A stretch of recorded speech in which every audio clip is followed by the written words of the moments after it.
Hey guys, welcome back. David Loman with Loman Health. On this first episode, we're going to show you how to set up a MyFitnessPal app or just briefly a food journal. How do I set that up? How do I start tracking? How do I start to see, what am I eating on a daily and weekly and monthly basis? And how do I track it so that I can give my coach, whoever you're working with, some feedback exactly of what I'm doing and how that would make sense to create a goal and ultimately a plan going forward. Okay, first thing you're gonna do, we're gonna hit the sign up button. It's gonna go through, I would recommend signing up with your email or with Facebook. I'm just gonna do sign up with email for this example. Then it gives you all these goals. So for me, I'm gonna say maintain weight, improve athletic performance, and sleep better. Go to the next one. In the past, what have your main barriers been to maintaining weight? For a lot of you, this is not going to apply. For more wellness clients, you can narrow this down. So for me, mine is going to be, we're going to go, did not experience barriers, lacks variety, and lack of time. Sports, so I play golf, I play tennis currently. I do trail running, hiking, functional fitness. I don't play soccer as much anymore.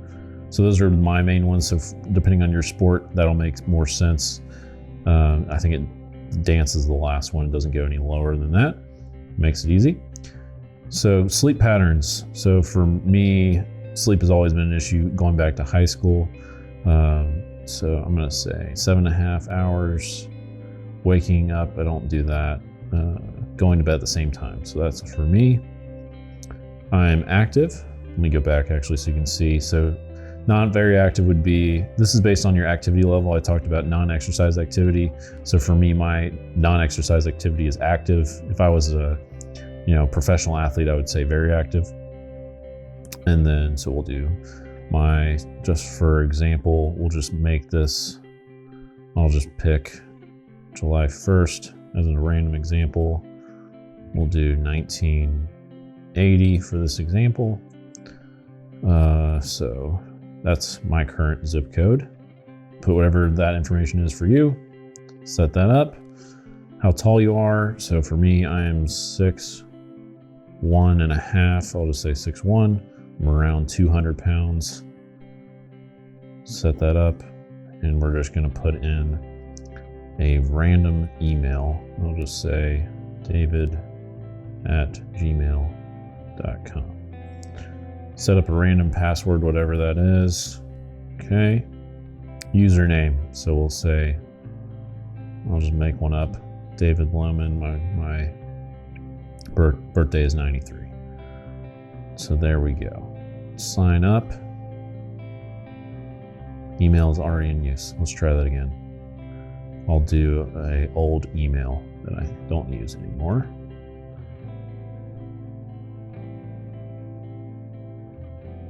Okay, let's try that again. So sometimes this process takes a little bit longer. I'm not connected to Wi-Fi either, so it might be a little bit slower. All right, perfect. And I don't want to save the password because I'm not going to use this account.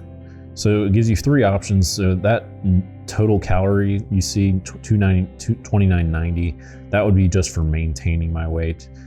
So keep me on track with reminders. If you want reminders to help you with your goal, I would recommend that. But if you're getting enough reminders from other app messages and emails, you might want to turn it off. I'm going to turn that one off. My phone already tracks my steps, so I don't need that, and I don't need any other news. So I just unclick all of those, continue. It's going to ask you to sign up for premium. You don't need it. The free app is just as good. This just kind of walks you through what are the different categories for meals. I'm just going to hit skip, and I'm going to walk you through it by myself. So I just use the diary function with my clients. So before we get into all of this, we're going to go all the way to the more category, go to goals, go to calories, carbs and proteins and fats. It automatically has an algorithm set for 50% carbs, 20% protein, 30% fat. So the first thing we're going to change is the protein goal. So for me, I want So 187 is too low. We're gonna do 30%. It only does it in 5% increments.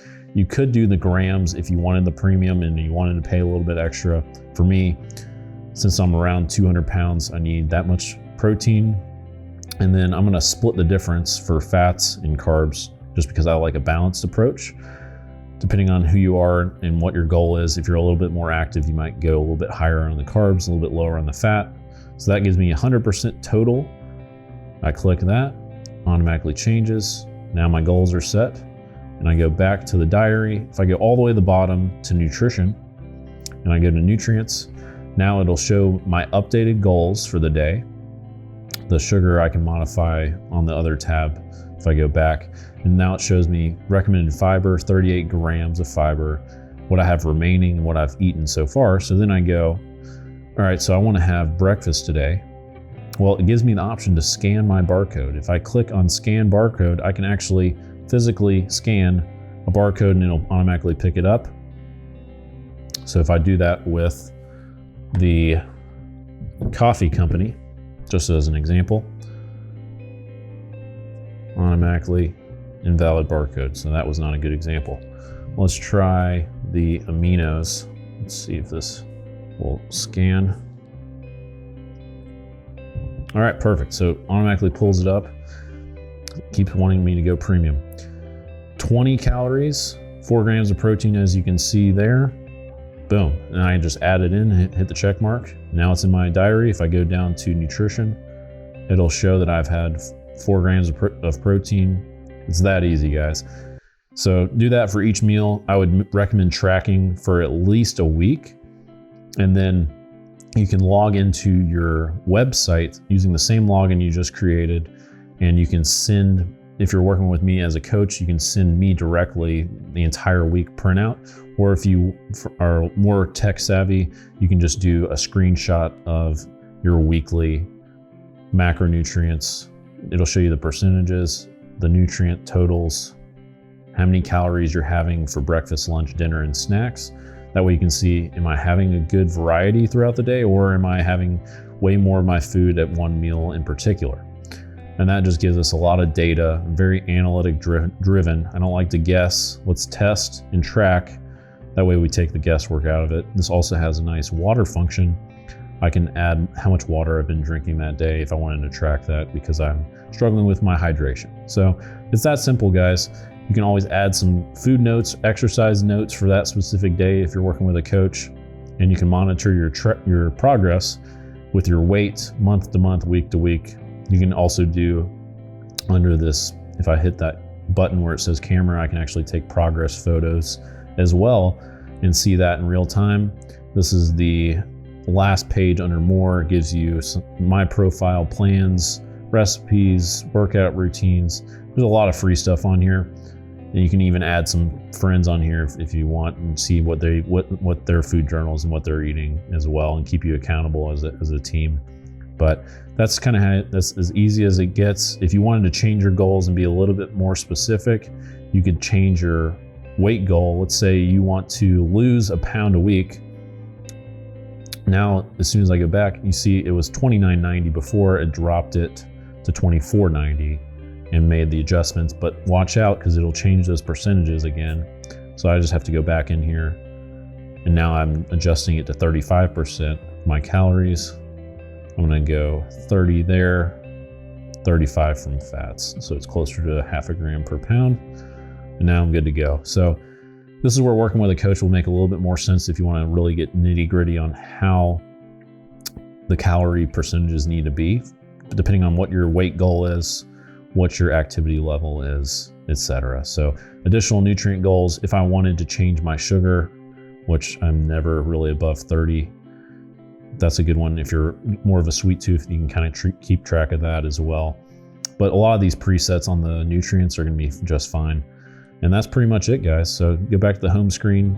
This will show you how many food calories you've had for the day. This is kind of just a good calorie remaining total. If you want to track exercise, it'll show up right here. I wouldn't worry about that. And then on the food journal, this is going to be your main tab: breakfast, lunch, dinner, snacks, exercise, water. And then the nutrition tab is your bread and butter. That way you can see exactly how, if you want to say, you're eating dinner, you're about to sit down and eat. This way, if you know you've had, 150 grams of protein, you have, in that example, 68 grams you need to get for that last meal to really complete the day. That way you know how to plan accordingly. So now that you've been able to see how the app works, understanding, how to use the nutrition tab, how to track and see how many calories you're eating, how many grams of protein, fats, carbs, fiber, you can see sugars, all the little nuances that a lot of people don't really know how to use on the app. We're gonna make most sense of, now that you're tracking your food consistently, you're starting to see it in real time, how do we take all of the information that you just have physically, now you know exactly how many calories you're eating on a daily basis. Well, how do we create a plan going forward based on what your goal is, whether it's performance for athletes, or maybe you're a mom and you're trying to just really get back into better shape. We're gonna help you on the next few episodes really understand how to take all that information, make it more digestible so you understand it and be able to apply it towards whatever goal that you have. So catch us on the next episode. I'm gonna really unpack how to make all that tie together so that you understand exactly what you need to be doing going forward here into the next few weeks.